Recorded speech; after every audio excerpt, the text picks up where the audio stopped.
Now we have vehicles with 100 to 120,000 miles on them. And if you do too, you want to stick around for this. Now we're going to review suggested services, maintenance, and key components that'll help with drivability as well as reliability.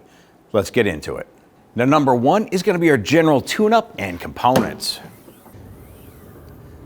Now most late model manufacturers are going to recommend tune-up components such as spark plugs and filters, things like that, and just an overall inspection of the vehicle.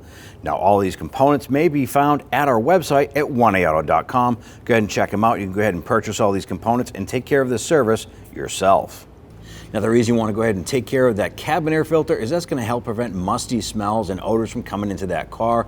You want to go ahead and take care of that. As well as your air intake filter, that's going to help that engine breathe better and help with efficiency there. And then your oil change or your oil filter, that's going to help with longevity and dependability of that engine.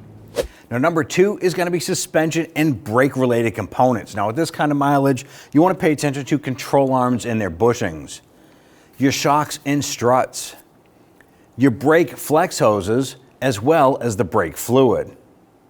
Now the reason you want to pay attention to those control arm bushings and components is that if those are worn and split, they can cause squeaking and groaning noises when you're hitting bumps and cause your alignment to go out of whack as well. Now the other component is your shocks and struts. Higher mileage, those can be weak, leaking, poor valving inside. That can cause premature tire wear as well as drivability and braking issues. Now brake flex hoses should be inspected periodically at this mileage. They can fail a couple different ways. They can have an external leak, leaking fluid out, or they can collapse internally and that can cause a brake caliper to lock up and not release. So you want to have that checked out. Now brake fluid itself should be flushed out due to possible contamination. It can absorb moisture that can lead to brake fade and or failure. Now number three is going to be fluid leaks and fluid maintenance. Now it all depends on what you have for a vehicle. A manufacturer is going to have specific recommendations for your vehicle, whether it's a front wheel drive, rear wheel drive, all wheel drive, or four wheel drive. Now what we're going to do is roll underneath this truck here, give you a general understanding of what you're looking for and what should probably be done. Let's go ahead and get underneath.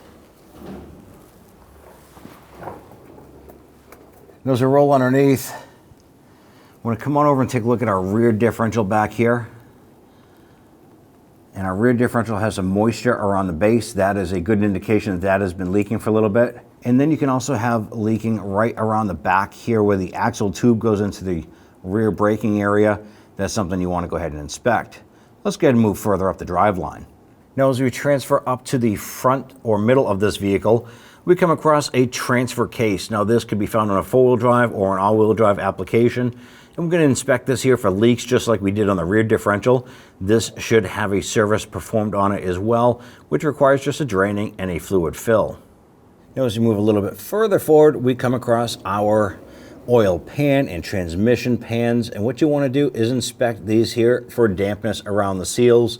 Now some transmissions don't require service. It could be something that is just a sealed unit and is just a replacement component, but you still want to go ahead and check for any sort of leaks around the system, as well as up here by the oil pan area. Now coming underneath the front side of the vehicle, this is a four-wheel drive once again, and it has a front differential. You need to go ahead and inspect that for any sort of dampness around the edges, the seals, and address that as necessary. Now this is just like the rear differential, where it should be serviced, where the fluid can be drained and refilled.